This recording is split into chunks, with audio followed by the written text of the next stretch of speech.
పెంచినప్పుడేమో పెంచుతారు, అవును, అవును. తగ్గించినప్పుడు తగ్గించరు. సో ఆ తగ్గించింది మరి కూడా అప్పుడు కేవలం ఎట్లా కొంత కుదురుతుంది? తాత్కాలిక వరకే తగ్గించారు, ఏదో ఎలక్షన్ టైం వరకు చూసి ఆ తర్వాత మళ్ళీ పెంచిందే కనిపించింది. మీరు ఆ గ్రాఫ్ చూడండి. ఏదైనా అవును. ఎలక్షన్ ఉంది అని కానీ ఏదన్నా ఉంటే ఒక 10 రూపాయలు తగ్గించిన దాంట్లో ఒక రూపాయో 50 పైసలు తగ్గించి ఉంటుంది. ఆ పర్సెంటేజ్ తక్కువ ఉంటుంది. అవును. కానీ ఒరిజినల్ గా ఎంత పెంచారు, గవర్నమెంట్ తరఫున ఎంత ఉందో బడ్డెని తీసుకుని ఆ బడ్డెని ట్యాక్స్ ఏమైనా తగ్గించారు? అక్కడ తగ్గించలేదు కదా. సో మెయిన్ అది. ఎందుకంటే మేము ఇన్వెస్టర్స్ కి మాకేం కావాలి? సరైన ఇది కావాలి. ఇప్పుడు క్రూడ్ గనక తగ్గితే, పెట్రోల్ డీజిల్ తగ్గితే ప్రతి మంత్ కి ఒక స్మాల్ ఇన్వెస్టర్ కు ఒక 3,000 అవుతుంది అనుకుంటా ఎగ్జాంపుల్ గా. దాంట్లో మీకు కొంచెం తగ్గితే ఒక 500 1000 ఆ ఖర్చులు రేట్ తగ్గితే, సో డెఫినెట్ గా అది ఏం చేస్తారు? నెక్స్ట్ రొటేషన్ మీద ఏదో ఒక వస్తువు కానీ, ఏదో ఒక ఇది కానీ, ఒక టూరిజం కానీ ఏదో ఒకటి ఉంటుంది, అది పెట్టుకుంటారు. దాని రొటేషన్ అవుతుంది. అప్పుడేమది రొటేషన్ అవుతుంది, జీడిపి కూడా పెరుగుతుందిగా. సో ప్లస్ అది కావాలి. కానీ పెంచినప్పుడేమో పెంచేసి తగ్గించినప్పుడేమో తగ్గించకుండా ఇంకా పిండితాం అంటే ఎట్లా? ఇప్పుడు ట్యాక్స్లు ఎక్కువ, 30% స్లాబ్ లో కూడా 42% స్లాబ్ కట్టాల్సి వస్తుంది. ఎందుకంటే జిఎస్టీ అంటారు, ఐఎస్టీ అంటారు, ఈ సెస్ అంటారు, గుడ్డు అంటారు, గూస్ అంటారు, ఎన్ని రకాల ట్యాక్స్. అసలు ఎవరన్నా బాగా సంపాదించిన వాళ్ళు ఇక్కడ ఉన్నారా? కొన్ని అవకాశం కుదిరితే బయటకు వెళ్ళి హెచ్ఎన్ఐ లాగా బయటకు వెళ్ళి ఆ కంట్రీస్ లో అక్కడ ఇన్వెస్ట్మెంట్ చేస్తారు. ట్యాక్స్ లేని కంట్రీస్ ఉన్నాయి కదా, అస్సలు ఐటీ లేని కంట్రీస్ కొన్ని ఉన్నాయి, అక్కడికి వెళ్ళి ఇన్వెస్ట్మెంట్ చేస్తారు. So HNI are fleeing, they don't want to invest in India. ఇప్పుడు మన వాళ్ళే మన దగ్గర ఉండలేకపోతే ఎఫ్ఐఎస్ బయట వాళ్ళు వాళ్ళకి ఏం చూడకుండా, వాళ్ళేం శాంతపరచకుండా, వాళ్ళకి కావాల్సింది ఇవ్వకుండా 2019 లో మన కార్పొరేట్ రిడక్షన్ ట్యాక్స్ ఇచ్చాం 30%, 22% మేడమే చేసింది. సో అప్పుడు మార్కెట్ ఎలా పెరిగింది 19 తర్వాత? మరి ఇప్పుడు ఎందుకు చేయట్లేదు? సంవత్సరం నుంచి ఏంటి? ఒక విలేకరు అడిగారు, గుర్తుందో లేదు, అడిగితే వాళ్ళు ఉంటే ఉండరు, పోతే పోయారు అన్నట్టు మాట్లాడిందాం. ఎప్పుడన్నా మార్కెట్ పడినప్పుడు, ఎప్పుడన్నా ఒకసారి మార్కెట్ ఇబ్బంది పడుతున్నప్పుడు, ఈ సంవత్సరం అంటే 19 months 20 months నుంచి ఒక్కసారన్నా బయటకు వచ్చి మార్కెట్ గురించి ఏమన్నా మాట్లాడారా? లేదు. ఆమె రీసెంట్ గా ఉంది, స్మాల్ క్యాప్ పడుతున్నాయి అప్పటికే లీడింగ్. కానీ స్మాల్ క్యాప్ కొనుక్కోండి, మీకు లాంగ్ టర్మ్ లో డబ్బులు వస్తాయండి అంటే మేము చెప్పే విధం. అంటే గవర్నమెంట్ చిన్న ఊతం ఇస్తే చాలు కదా. మనం ప్రైమ్ మినిస్టర్ గారు చిన్న ఊతం ఇచ్చారు పార్లమెంట్ లో, ఇది కాంగ్రెస్ వాళ్ళకి. ఏమని? మా ఎంబడం ఎందుకు పడతారు, మీరు పిఎస్యు స్టాక్స్ కొనుక్కోండి బ్రహ్మాండంగా పెరుగుతాయి అన్న తర్వాత విపరీతంగా ప్రాఫిట్స్ వచ్చినాయి అందరికి, దాంట్లో వచ్చినాయి కదా. సో మీరు మ్యానిపులేట్ చేయక్కర్లేదు, ట్రంప్ లాగా మార్కెట్ ని స్టాక్ మార్కెట్ మ్యానిపులేట్ చేయక్కర్లా. సపోర్ట్ చేసి బలం, మనోధైర్యం, ఇన్వెస్టర్స్ కి మనోధైర్యం ఇస్తే డెఫినెట్ గా వస్తారు. ఇప్పుడు వడ్డీ రేట్లు ఎక్కువగా ఉన్న దగ్గరనే ఎవరైనా పెట్టుబడులు పెడతారు. మీరు అన్నట్టు కొన్ని కంట్రీస్లో కనీసం ఐటీ కూడా లేనటువంటి కంట్రీస్ ఉన్నాయి వాస్తవానికి. సో ఇప్పుడున్నటువంటి పరిస్థితుల్లో భారత్లో పెట్టుబడి పెట్టేటువంటి విదేశీ పెట్టుబడిదారులు తరలిపోవడానికి సమయం కనిపిస్తుంది, రూపాయి పడిపోతుంది కాబట్టి. ఇప్పుడు ఆర్బీఐ దగ్గర ఏమైనా వ్యూహం ఉందా? ఏమైనా ఎన్ఆర్ఐ పెట్టుబడుల్ని ఆకర్షించేటువంటి పరిస్థితులు ఏమైనా ఉన్నాయా? ఇక్కడ నుంచి ఎగుమతులు పెంచడానికి ఏమైనా స్కోప్స్ ఏమైనా కనిపిస్తున్నాయా? డిఫరెంట్ గా కొన్ని ప్రికాషన్ తీసుకుంటే వాళ్ళ కార్పొరేట్ ట్యాక్స్ తగ్గిస్తే, ట్యాక్స్ సోప్స్ ఏదైనా ఇస్తే, ఇప్పుడు లాంగ్ టర్మ్ క్యాపిటల్ గెయిన్స్ అని, షార్ట్ టర్మ్ క్యాపిటల్ గెయిన్స్ అని 10%, 12.5 చేసి 15%, 20% చేసాం. మళ్ళీ దాని మీద జిఎస్టీ అంటాం, అన్ని ట్యాక్స్ పెంచుతూనే ఉన్నాం కదా. ఇప్పుడు ఎక్కడ మీకు ఇది ఇచ్చింది? ఊపిరి సలపనిచ్చింది ఎక్కడ? ప్రతిదీ ఏదన్నా వచ్చినాయి అంటే దాంట్లో ఏ రకంగా కట్ చేసుకోవాలో ఆ రకంగా కట్ చేసుకుంటూనే ఉన్నారు కదా. కొత్త ట్యాక్స్ వేసి, కొత్త విధానాలు ఇచ్చి, ఇది సపోర్ట్ చేసి ఊతం ఇచ్చి, ఇంకా ఇప్పుడు టర్న్ ఓవర్ ఇంత చేశారు, ఇంతకంటే ఎక్కువ చేయండి, జిఎస్టీ ఇంకెక్కువ వస్తుంది. కొన్ని చిన్న ఎగ్జాంపుల్ చెప్తా. మీకు జిఎస్టీ ఉంది, జిఎస్టీ 2.5 లక్షల కోట్లు, దాదాపు 2,46,000 అంటే 2.5 లక్షల కోట్లు వేసుకోండి లాస్ట్ మంత్ ఇది. ఇప్పుడు కొన్ని బిజినెస్లు ఉన్నాయి, స్టిల్ మీరు కరెక్ట్ గా ట్యాక్స్ ఎత్తేయాలంటే మీ సుబ్రహ్మణ్యం గారు చెప్పినట్టే మీకు జిఎస్టీ 10 లక్షల కోట్లు వచ్చే ఛాన్స్ ఉంటుంది. బిజినెస్లు ఇప్పటికీ క్యాష్ తీసుకునే ఇది ఉంటుంది, జిఎస్టీ కట్టట్లా. అంటే కష్టపడ్డాడేమో ఎంత కష్టపడినా అదే లెవెల్లో ఉంటాడు. మీరు కష్టపడకుండా ట్యాక్స్ కట్టి కోట్లు సంపాదిస్తుంటే ఆ వ్యత్యాసం డిస్పారిటీ అనేది ఎక్కువ రావట్లా. మరి జిఎస్టీ అన్నప్పుడు ప్రతి లెవెల్లో కూడా ప్రతి బిజినెస్ కూడా ఇంప్లిమెంట్ కావాలి. అయినప్పుడు 10 లక్షల కోట్లు కాదు, 25 లక్షల కోట్లు కూడా వచ్చే ఛాన్స్ ఉంటుంది. ఎందుకంటే ఎన్నో బిజినెస్లు ఉన్నాయి. అంటే మనం బయటికి చెప్పకూడదు కాబట్టి, ఒకరు చెప్తే వాళ్ళకి కోపం వస్తుంది, ఇంకొకరికి ఇది వస్తుంది.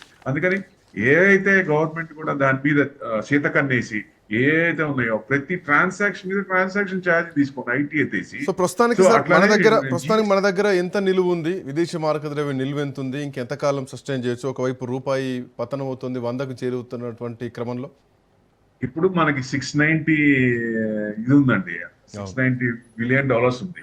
మనకి 800 ఉండేది దాదాపుగా చిన్నగా తగ్గిపోతుంది, ఇంకా తగ్గుతుంది. డాలర్ రిజర్వ్స్ తగ్గుతున్నాయి.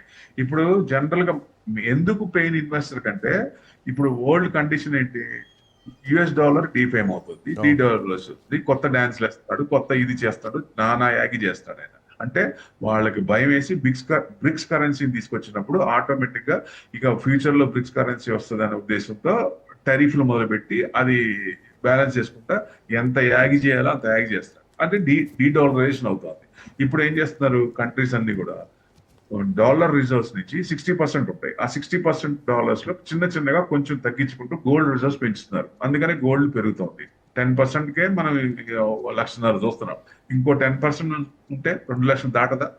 ఈ దాటే టైంలో పెరిగే టైం డిసెంబర్ లోపల ఇవే కండిషన్స్ కనుక ఉంటే అంటే మనకి ఇబ్బందులు ఏ కండిషన్స్ కనుక ఎక్స్టెండ్ అవుతుంటే, ఈ ఇష్యూస్ ఎస్కలేట్ అవుతుంటే డెఫినెట్ గా 2 lakhs దాటే అవకాశం కూడా ఉంటుంది. సార్ డిసెంబర్ కంటే బిఫోర్ ఒక చిన్న పరిణామం జరగబోతుంది సార్. సెప్టెంబర్ లో పుతిన్ వస్తున్నాడు ఢిల్లీకి. సో బ్రిక్స్ సమావేశం ఈసారి ఢిల్లీలో జరగబోతోంది. సో బ్రిక్స్ మెయిన్ థింగ్ ఏంటంటే మీరు అన్నట్టు ఒక ఉమ్మడి కరెన్సీ తీసుకురావడం ట్రాన్సాక్షన్స్ కోసం అని చెప్పేసి. సో అమెరికా డాలర్కి ధీటుగానే బ్రిక్స్ కరెన్సీ రాబోతోంది. సో ఈసారి ఇప్పుడున్నటువంటి సంక్షోభ సమయంలో ఈ బలపడేటువంటి అంశం ఉందా? బ్రిక్స్ కరెన్సీ ఏమైనా రూపంలోకి వచ్చేటువంటి పరిస్థితులు మనం చూడొచ్చా ఇప్పుడున్న సిచ్యువేషన్లో? బ్రిక్స్ కి మనం ఎంత సపోర్ట్ చేస్తాం? ఫస్ట్ ఉన్న వాయిస్ మళ్ళీ ఉందా? ఫస్ట్ బ్రిక్స్ లో ఉన్న వాయిస్ మనకు ఉందా? లేదు కదా. మనం 1 డే ముందు ఇజ్రాయెల్ అటాక్ చేసే 1 డే ముందు మన ప్రైమ్ మినిస్టర్ గారు అక్కడ ఉన్నారు. అంటే ఎవరికి సపోర్ట్ చేశాం మనం? రేపు బ్రిక్స్ కరెన్సీ వస్తుందంటే అంతకు ముందు ఉన్న వాయిస్ మనకు ఉంటుందా? అది ఇంపార్టెంట్. ఎందుకంటే ఫస్ట్ నుంచి కూడా మన ప్రైమ్ మినిస్టర్ గారు 100% స్టాండ్ తీసుకున్నారు. మేము కూడా చాలా సపోర్ట్ చేసాం. ఎట్లా అంటే ఫార్మర్స్ దెబ్బతినకుండా, వాళ్ళ ప్రొడక్ట్స్ తీసుకోకుండా అన్ని రకాలుగా చేస్తే స్టాండ్ అయ్యారు. ఎప్పుడైతే ఆయనకి యాక్సెప్టెన్స్ వచ్చేసిందో అప్పటి నుంచి మన యుఎస్ ఏది చెప్పిందో అదే చేస్తాం. సరే దౌత్యవేతంలో పెద్ద ఆయన కాబట్టి యుఎస్ దాన్ని అనుకున్నాం, కానీ ప్రతిదీ కూడా మనం అంత చేయాల్సిన అవసరం లేదు కదా. ఇప్పుడు ఆయన చేసేవన్నీ కూడా యాగి కదా, చేయకూడదు కదా, పెద్దన్న పొజిషన్ లో ఉండి చేయకూడదు కదా. ఇప్పుడు మనం సపోర్ట్ చేస్తే ఎట్లా? ఇప్పుడు అన్ని రకాలుగా చూస్తున్నాం కదా. సో డెఫినెట్ గా ఎందుకంటే మన ఒక స్టాండ్ తీసుకున్నప్పుడు ఆ స్టాండ్ మీద నిలబడ్డప్పుడు మనకి ఫ్యూచర్ లో కూడా దానికి మంచి పవర్, మంచి సపోర్ట్ వచ్చే అవకాశం ఉంటుంది. కాబట్టి కొంచెం ఇప్పుడు తేటతెల్లం అవుతుంది ఏమవుతుంది అనేది. మనం చూస్తున్నాం కదా ఏమవుతుంది, వాట్ గోయింగ్ టు హ్యాపెన్ అనేది, వాట్ ఇస్ హ్యాపెనింగ్ అనేది. That's what.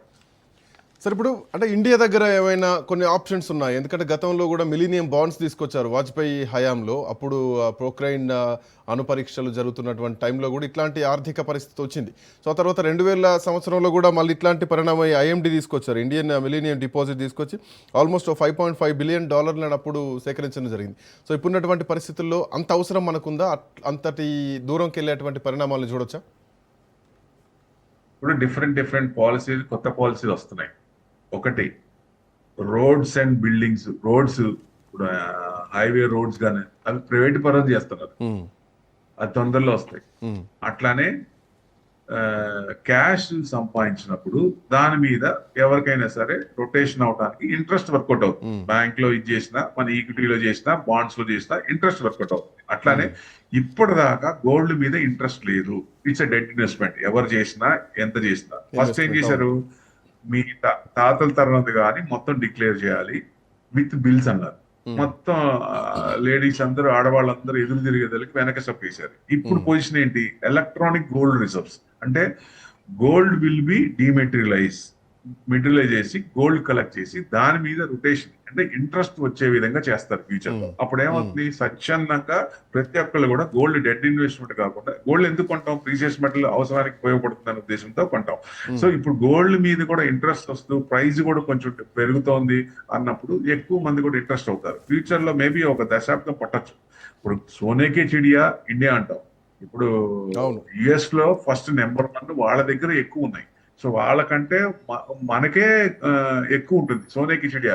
25,000 to 35,000 ఉంటుంది మన దగ్గర టన్స్. టన్స్, అవును సార్. వాళ్ళ దగ్గర యుఎస్ ఫస్ట్ రికార్డ్స్ ప్రకారం చూస్తే 8,100 టన్స్.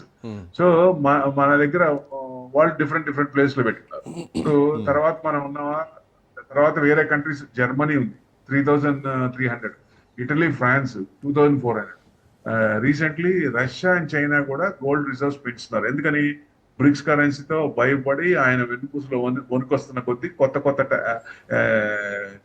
క్యాష్లు కొత్త తీసుకొని నానా రకాలు చేస్తున్నారు కాబట్టి అది డిగ్రేడ్ అవుతుంది. సో కన్వర్షన్ చేస్తారు.